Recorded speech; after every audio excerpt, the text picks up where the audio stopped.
Morning to all dear students. Welcome back to the maths class. So today our topic is profit or loss as a percentages. Profit और loss क्या होता है ये तो आपको पता है. प्रॉफिट मीन्स फ़ायदा होना, लॉस का मीन्स नुकसान होना. हमको डेली लाइफ में भी हमको बहुत से फ़ायदे हुए होंगे, बहुत से प्रॉफिट हुए होंगे, बहुत से लॉस भी होते हैं हमको. ओके, सो इनको ही हम बोलते हैं प्रॉफिट एंड लॉस. बट जो प्रॉफिट होता है या फिर लॉस होता है उनको हम परसेंटेज में कैसे कन्वर्ट कर सकते हैं ये हम देखेंगे इस टॉपिक के under. Clear? So let's start.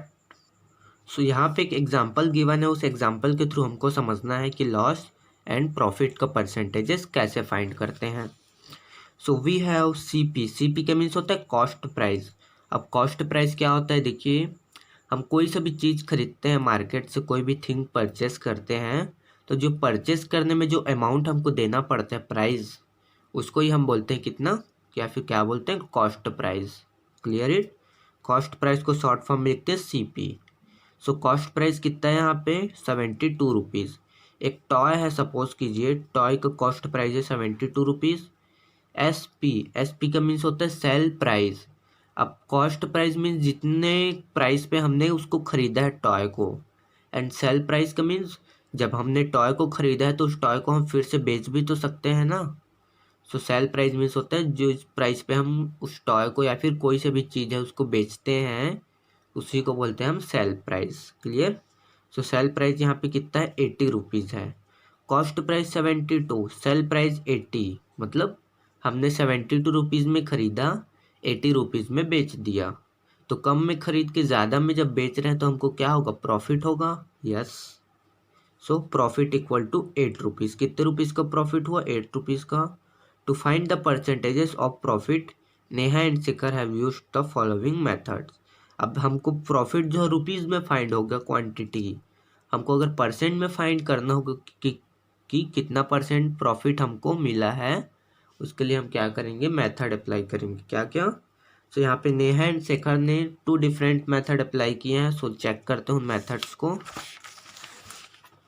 देखिए ये वाला बॉक्स है नेहा जो मेथड अप्लाई करती है उसके लिए, ये वाला बॉक्स है जो शेखर अप्लाई करता है मेथड उसके लिए. दोनों का मेथड डिफरेंट है बट दोनों के जो आंसर्स होंगे वो सेम आएंगे. Okay, so as you wish आप कोई सा भी मेथड अप्लाई कर सकते हैं. सो फर्स्ट नेहा कौन सा मेथड अप्लाई करती है, देखिए प्रॉफिट परसेंट मीन्स प्रॉफिट का परसेंट फाइंड करने के लिए फॉर्मूला है profit upon cost price multiply by 100.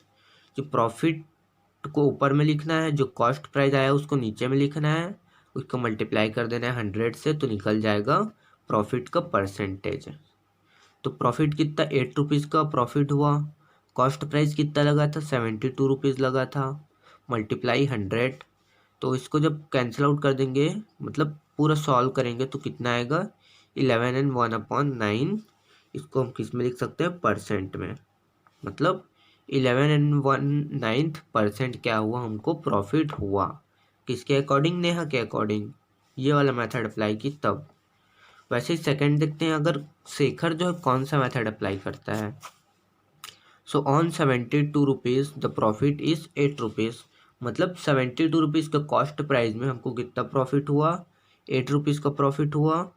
On 100 rupees profit, मतलब अब 100 रुपीज़ में कितना प्रॉफिट होगा हमको ये चेक करना है. तो 8 को लिखेंगे पहले न्यूमरेटर में, डिनोमिनेटर में 72 को मल्टीप्लाई कर देना है 100 का, तो ये भी निकल जाएगा profit.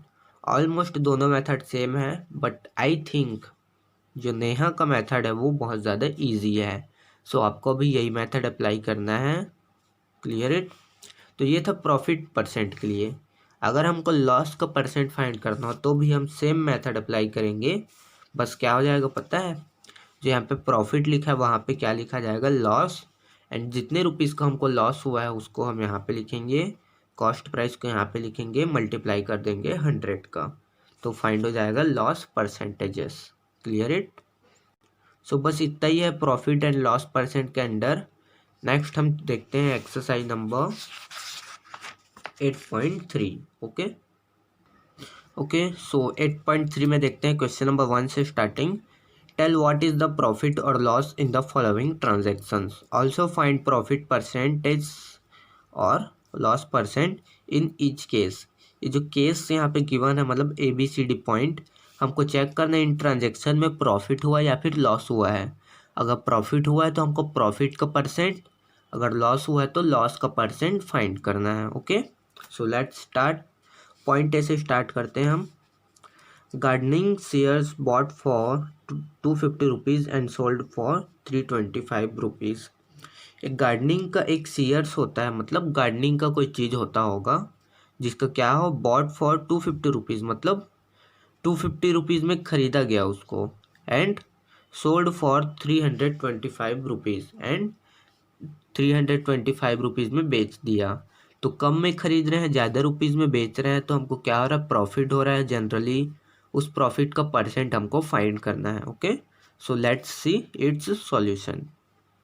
Okay, so this is the solution. बहुत छोटा सा एंड बहुत ही ज़्यादा इजी है इसका सॉल्यूशन। सो कॉस्ट प्राइस हमको गिवन है क्वेश्चन में 250 रुपीज़, मतलब जो बॉट लिखा है बॉट फॉर 250 रुपीज़, उसी को हम क्या बोलेंगे, कॉस्ट प्राइस। मतलब जितने प्राइस में हमने खरीदा है उसी को तो कॉस्ट प्राइस बोलेंगे ना।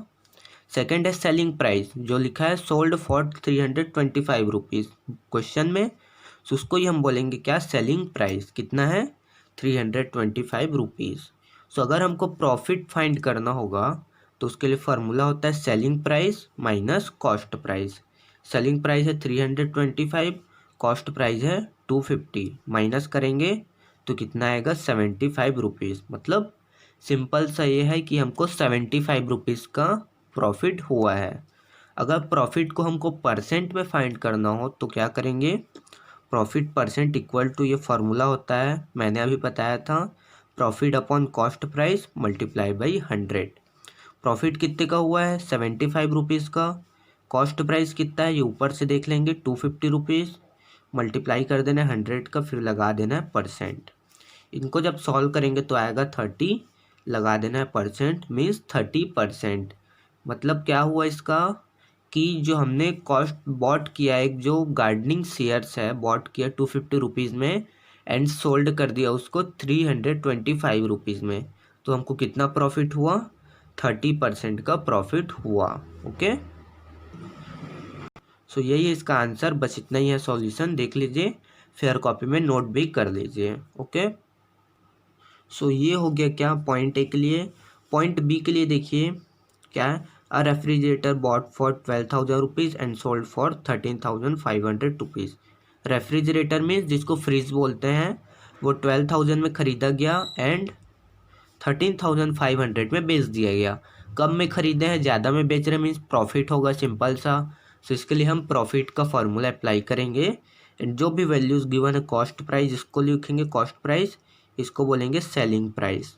तो कॉस्ट प्राइस का वैल्यू पता है, सेलिंग प्राइस का वैल्यू पता है, तो हम प्रॉफिट परसेंट फाइंड कर सकते हैं। ओके, सो बी रहेगा आपके लिए होमवर्क। सी में देखते हैं क्या है, a cupboard bought for 2500 rupees and sold at 3000 या फिर 3000 रुपीज़। जो एक कप बोर्ड है वो 2500 में ख़रीदा गया एंड 3000 में बेच दिया गया। तो यहाँ पे जो ख़रीदे उसकी वैल्यू कम है, जो बेचे उसकी वैल्यू ज़्यादा है, मीन्स हमको प्रॉफिट हुआ है। ओके, सो इसके लिए भी हम प्रॉफिट परसेंट फाइंड करेंगे। सी भी आपके लिए रहेगा होमवर्क। डी में क्या करना है देखिए, I skirt bought for 250 rupees and sold at 150 rupees. अब यहाँ पे थोड़ा सा अपोजिट हो गया। क्या अपोजिट हो गया, एक स्कर्ट है जो कि 250 रुपीज़ में ख़रीदे हैं एंड 150 रुपीज़ में बेच दिए हैं। अब 250 ज़्यादा है, 150 कम है। इसका मतलब क्या है, जिस हमने ज़्यादा में ख़रीदा एंड कम में बेच दिया, ज़्यादा में ख़रीद कर कम में बेचेंगे तो हमको क्या होगा, लॉस होगा ना। तो इसके लिए हमको लॉस वाला जो फार्मूला अप्लाई करना पड़ेगा। तो पॉइंट डी का सॉल्यूशन मैं आपको सेंड कर दूंगा, या फिर जो फार्मूला मैंने बताया था यहाँ पे लॉस वाला, जो लॉस का जो फार्मूला है ये वाला, इस फार्मूला में आपको अप्लाई करना है जो वैल्यूज़ है उसको, एंड आपको आंसर उसका फाइंड हो जाएगा। Okay, so I think D भी आपके लिए होमवर्क छोड़ देता हूँ मैं, डी को भी आपको कंप्लीट करना है। सो बी सी एंड डी आपका रहेगा होमवर्क, कंप्लीट करके आप चेक कराइए, देन बाकी क्वेश्चंस हम कल सॉल्व करेंगे। ओके, सो आज के लिए इतना ही, and thank you, have a nice day.